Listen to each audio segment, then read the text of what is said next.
Claire sat nervously in the back of the crowded classroom, her hands clenched around the folder containing her daughter Emily's latest report card. The faint murmur of conversations swirled around her as parents and teachers exchanged pleasantries, but Claire couldn't focus on any of it. Her mind kept drifting back to the unease that had settled in her chest for the past few weeks. Something wasn't right. She'd felt it in the silence that had grown between her and Michael at home. The way he was always distracted, always lost in his phone.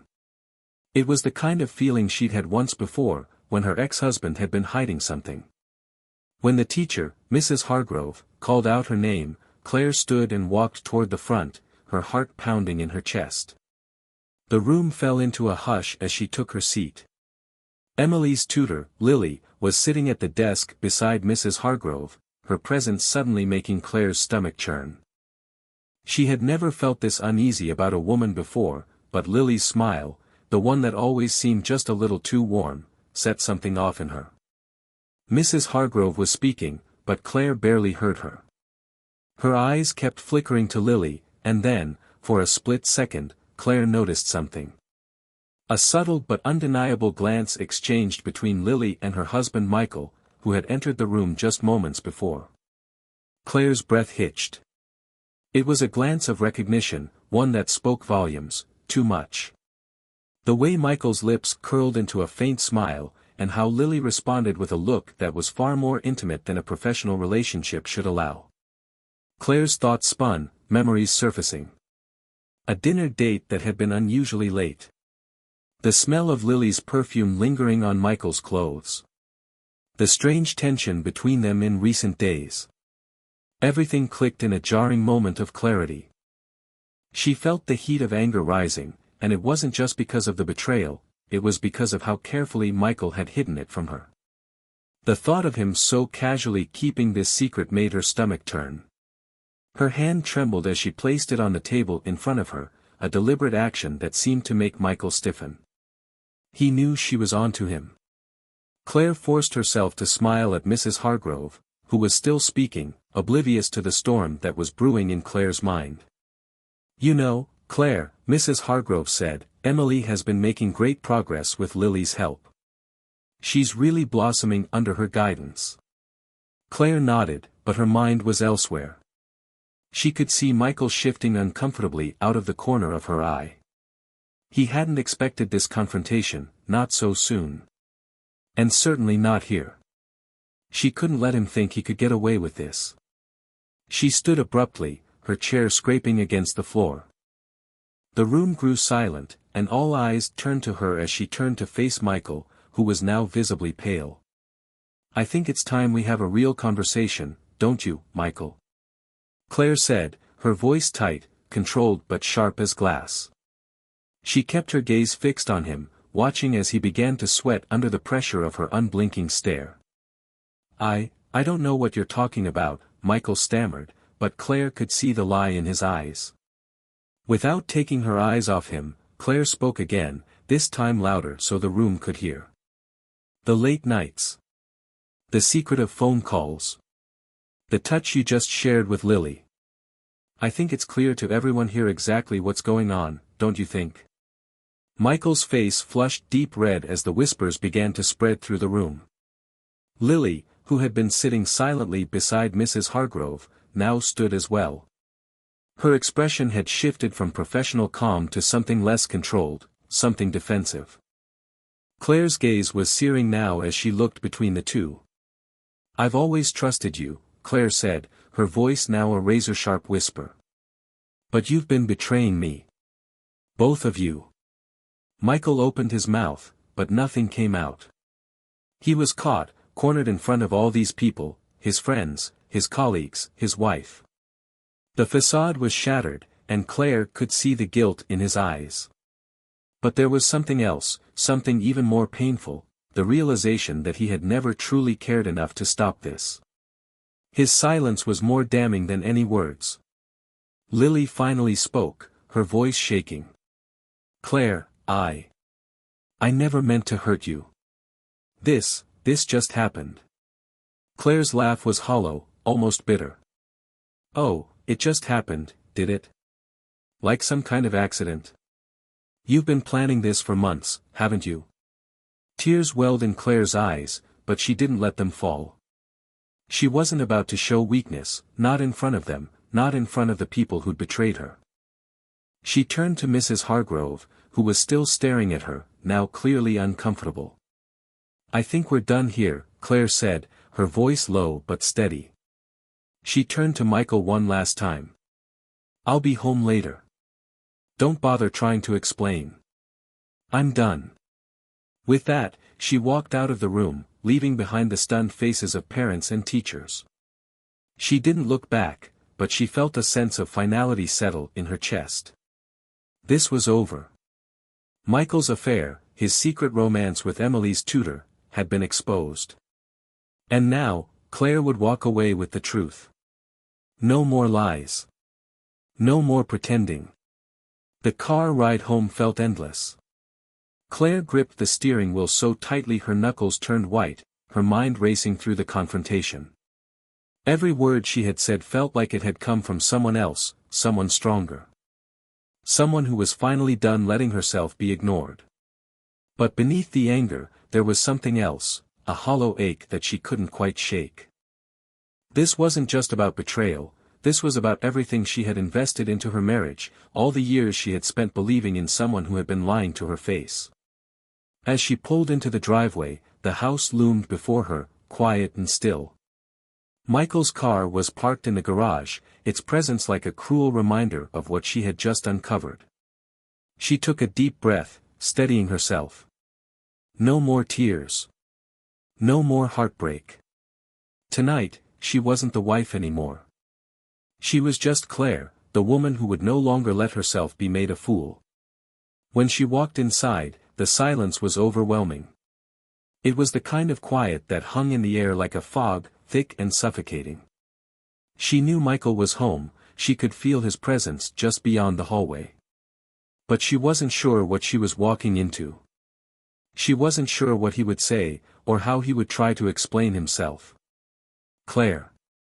His voice was tentative, almost pleading, as he stepped into the living room. His face was drawn, his eyes puffy, as if he had been waiting for her, hoping she would come home to calm the storm he had helped create. She didn't say anything, just stood in the doorway, her arms crossed tightly across her chest. Michael took a hesitant step forward, and Claire could see the way he searched her face, trying to read her. But there was nothing for him to read anymore. She had already made up her mind. I know what you're going to say, she finally said, her voice cool, distant. And I don't want to hear it.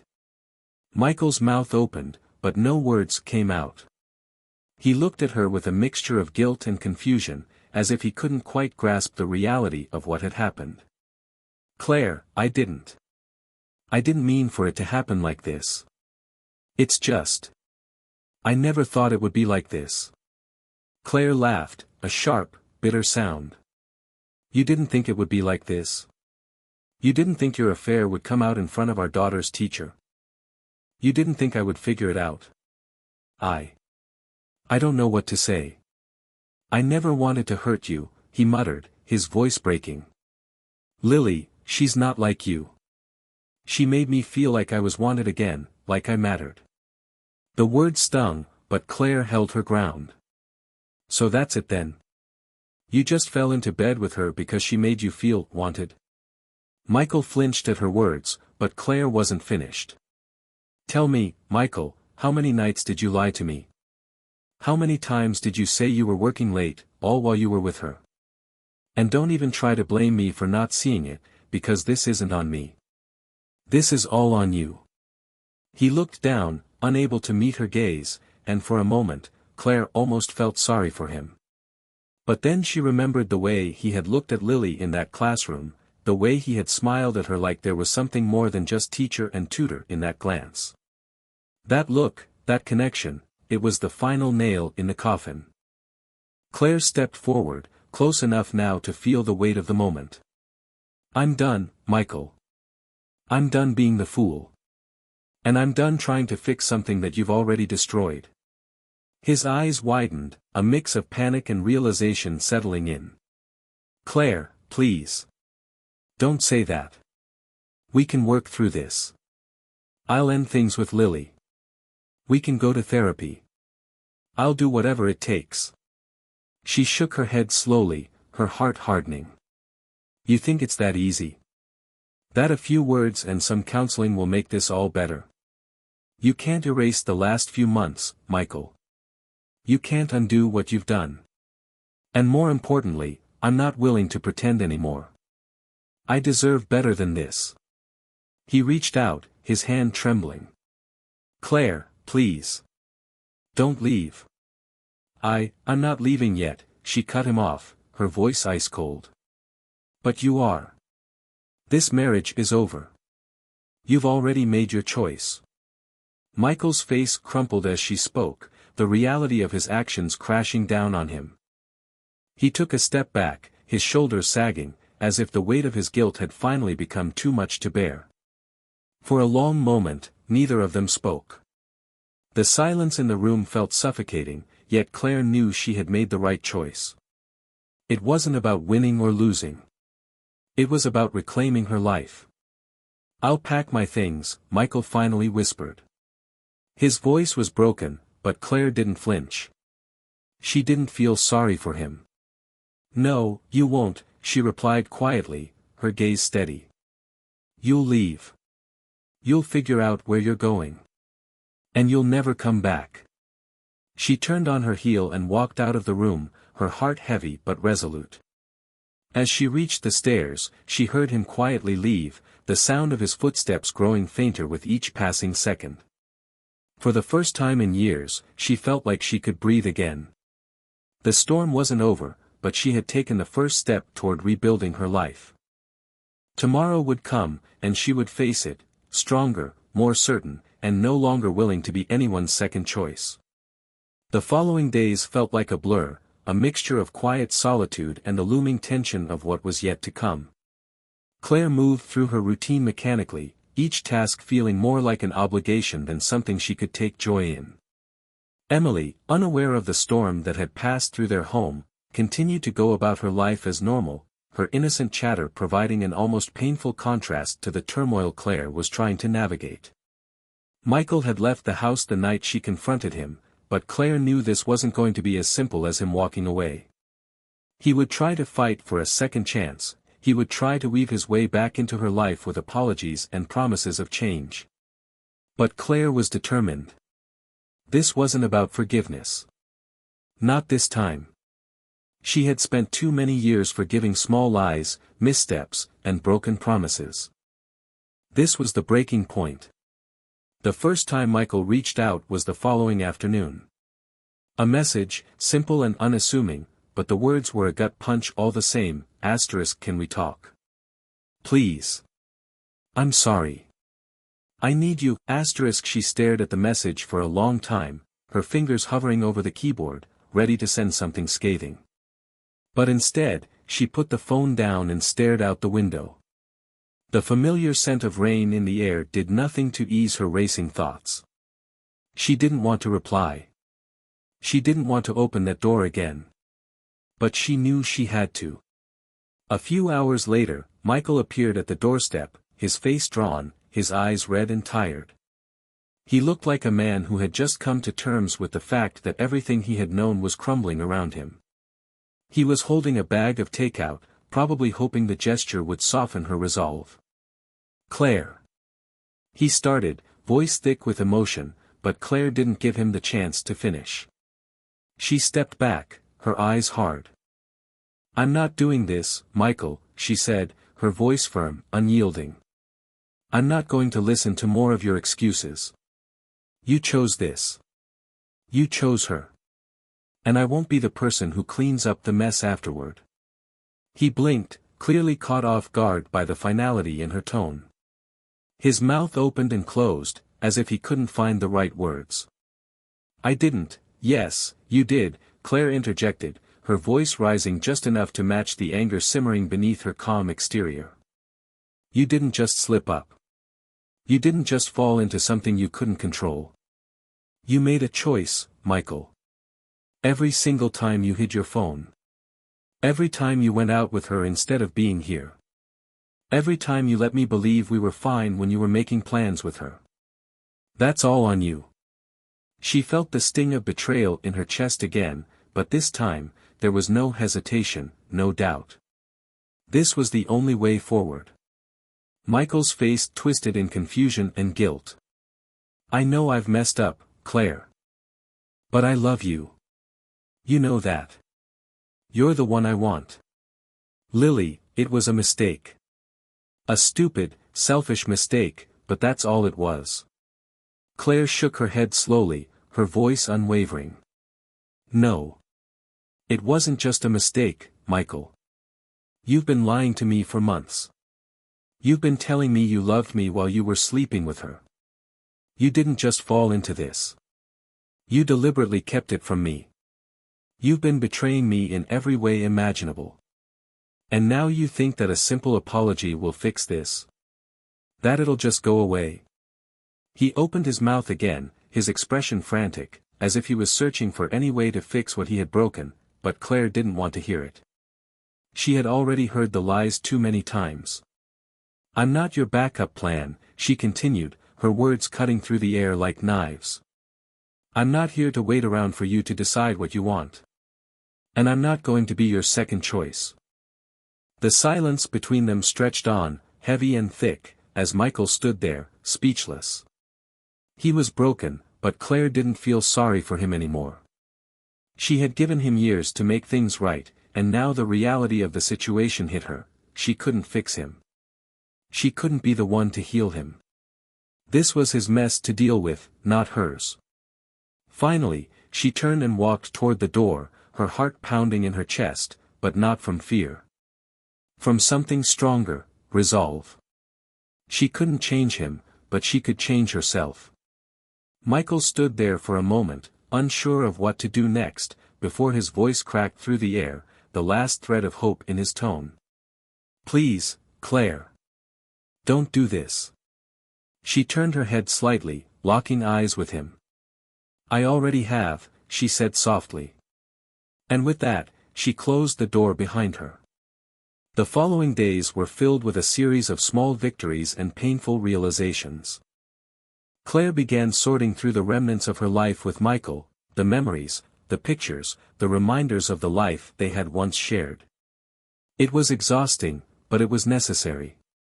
She was taking control of her own future, one step at a time. She told Emily the truth a week later.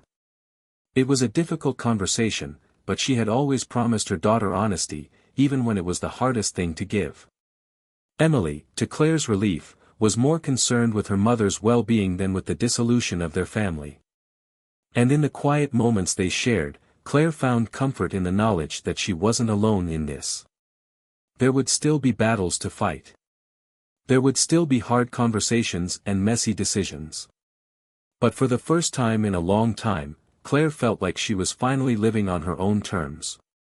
And as much as the pain of betrayal lingered, she knew that her future wasn't going to be defined by Michael's mistakes. It was hers to claim now. The weeks that followed were a blur of change. Claire settled into a new routine, one that didn't revolve around trying to make sense of Michael's lies or waiting for him to show up with another apology. It was quiet, in a way she hadn't felt in years, and though the silence sometimes felt heavy, it was also oddly comforting. It was hers to control now. She focused on Emily, on being the kind of mother she always wanted to be, the kind who didn't have to juggle between the lies of a failed marriage and the needs of her daughter. It wasn't easy, but with every day, Claire grew stronger. Emily adapted well, her young mind wrapping itself around the changes with surprising grace. She'd never asked too many questions about why Michael wasn't around anymore, and Claire never offered unnecessary explanations. She just made sure that Emily knew she was loved, that nothing had changed between them. They were a team.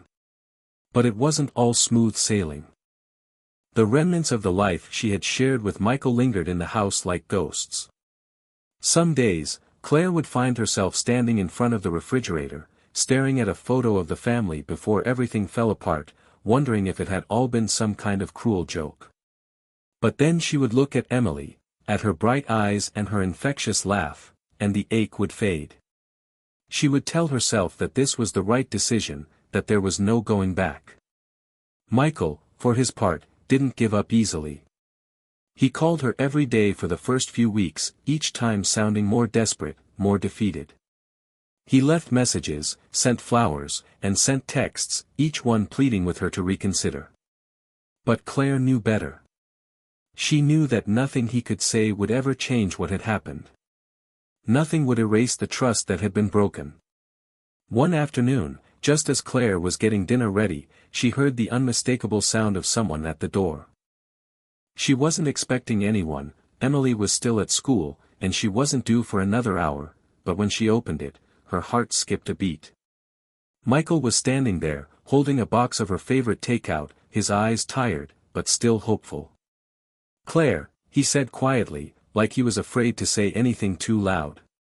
"I know you don't want to see me, but I need to talk to you. Please, just let me explain." She didn't invite him in. She just stood there, looking at him, wondering if he honestly thought this would make a difference.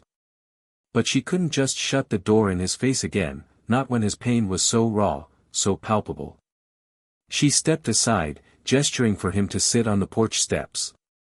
"Fine," Claire said, her voice low. "You have 5 minutes." Michael sat, looking at her as though he were searching for something in her eyes, something that would tell him there was still a chance. But Claire knew that whatever hope he had left was his to carry now. She had no space left for him. "I've been seeing a therapist," he began, his voice unsteady, but determined. "And I realize now how badly I messed up. Not just with you, but with myself. With everything I've built. I was so caught up in being wanted, in feeling like I mattered again. I didn't see what I was destroying." Claire didn't say anything. She just let him speak, her hands pressed tightly together to keep from shaking. She had to remind herself that his words meant nothing anymore. He was trying to justify the past, but it didn't matter. Not anymore. "I'm sorry, Claire," he whispered, his voice thick with regret. "I know I can't take back what I did. But I need you to know that I love you. I always have. And I can't just lose you like this." She let the silence linger before answering. "You already did, Michael. You lost me the moment you chose her over me. You lost me the moment you thought I wouldn't find out. And that's something you'll have to live with." His face fell, the tears he had been holding back finally breaking free. But Claire didn't look away this time. She didn't feel pity. She didn't feel anything for him anymore. It was hard to watch him like this, broken, defeated, but it was necessary. He had to feel this. He had to face the consequences of his actions. "I can't fix this, Claire," he said, his voice barely above a whisper. "I know that now." Claire nodded, her heart heavy. "No. You can't." For a long moment, neither of them spoke. Claire finally stood, her gaze unwavering. "Goodbye, Michael." He didn't argue. He didn't try to stop her. He just stood up, and with a final look at her, turned and walked away, leaving Claire standing in the doorway, the weight of the moment settling into her bones. As the door clicked shut behind her, Claire took a deep breath, letting the air fill her lungs. It wasn't over yet, not fully. She still had moments of doubt, moments when the pain threatened to resurface. But she was getting there. One step at a time. And then Emily came home. "Mom. Guess what?" Emily's voice rang through the house, her joy infectious as she raced to the kitchen. "I got an A on my science test." Claire smiled, the warmth flooding through her like a balm for all the scars that still lingered. She hugged Emily tightly, not caring that the weight of her own emotions was still there, hiding just beneath the surface. She had her daughter. She had herself. And that was enough. She didn't need Michael anymore. "I'm so proud of you, sweetie," Claire said, her voice thick with emotion. "You're doing amazing. And for the first time in months, Claire felt a flicker of hope for the future. It wouldn't be easy. It wouldn't be perfect. But she had rebuilt her life once, and now, she was stronger than ever before. And she knew she could face whatever came next, as long as she had Emily by her side. It had been 2 months since Michael had left, and Claire was finally starting to feel like herself again. The house was quieter now, the once constant tension replaced with a stillness that felt more like peace than loneliness. She had learned to live in the silence, had even come to embrace it. It was a new kind of normal, one where she made decisions for herself and Emily, without considering anyone else's needs or desires. Every now and then, Michael would reach out. The occasional message or phone call still came, but Claire had stopped responding. She had learned that no amount of apologies or regret could undo what had been done. It wasn't just about him anymore. It was about her, and about making sure she never lost herself again in the shadows of someone else's mistakes. Emily, too, had adjusted. She'd been quiet about the changes, but Claire knew her daughter better than anyone. Emily's small acts of rebellion, staying up a little too late on weekends, sneaking extra dessert, were just her way of coping, of having control over something in a world that had suddenly become unpredictable. Claire let her have those moments, knowing that, like her, Emily was finding her own way through this new chapter. They spent more time together now, the kind of time that felt unhurried and full of connection. Saturday mornings became their special time. They'd go out for breakfast at the little cafe down the street, where they would laugh over pancakes and hot cocoa, talking about everything and nothing. It was small, but it was theirs. And it was enough. The first real test of Claire's resolve came when Michael tried to re-enter their lives, unexpectedly. He showed up one afternoon, standing on the front porch with his hands shoved in his pockets, looking out of place in a way that made Claire's chest tighten. But this time, she didn't feel the rush of anger she had felt before. Instead, it was just a deep, unshakable calm. "Claire," Michael began, his voice soft and unsure. "I know this is probably the last thing you want, but I need to talk to you. I've been thinking about everything, about what I've done, and no," Claire interrupted, her voice steady. "We're not doing this again." Michael seemed taken aback, as if he'd hoped there would be a moment of softness in her, something that would allow him to slip back into the life they once had. But there was nothing left. Not for him. "You don't get to do this, Michael," Claire continued, her words unwavering. "You don't get to come back when it's convenient for you. I've made my choice. This is my life now, and I'm not letting you take it from me again." He stood there, looking at her, his face a mixture of regret and helplessness. But Claire didn't soften. She couldn't. For too long, she had allowed his mistakes to define her, allowed herself to live in the shadow of his lies. But she wasn't that woman anymore. "You've broken something that can't be fixed," she said quietly. "And that's not on me. I'm done trying to save us." Michael didn't say anything else. He just stood there, his shoulders slumped, as if he had finally understood the truth in her words. Slowly, he turned and walked away, and Claire felt a quiet sense of relief wash over her. It wasn't about closure anymore. It wasn't about fixing what was broken. It was about moving forward, alone, and finally being free. Later that evening, Claire sat down at the kitchen table with Emily, the two of them sharing the simple comfort of a quiet dinner. The house felt like it belonged to them now, no longer a place of hidden tension or whispered lies. It was theirs to fill with laughter, with memories, with moments that mattered. As Emily chatted about her day, Claire let herself listen. The ache of betrayal no longer consumed her. It was still there, a scar that would never truly fade, but it no longer controlled her. She had rebuilt herself, piece by piece, and every day, she grew stronger. The future stretched out before her, uncertain, but full of possibility.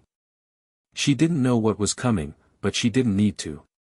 For the first time in years, Claire felt like she was living her life for herself, not as someone's wife, not as someone's second choice, but as the woman she had always wanted to be. Strong, independent, and free. And with Emily by her side, Claire knew she was ready to face whatever came next. For the first time, the weight of everything lifted, and for the first time, she could truly breathe. And that was enough.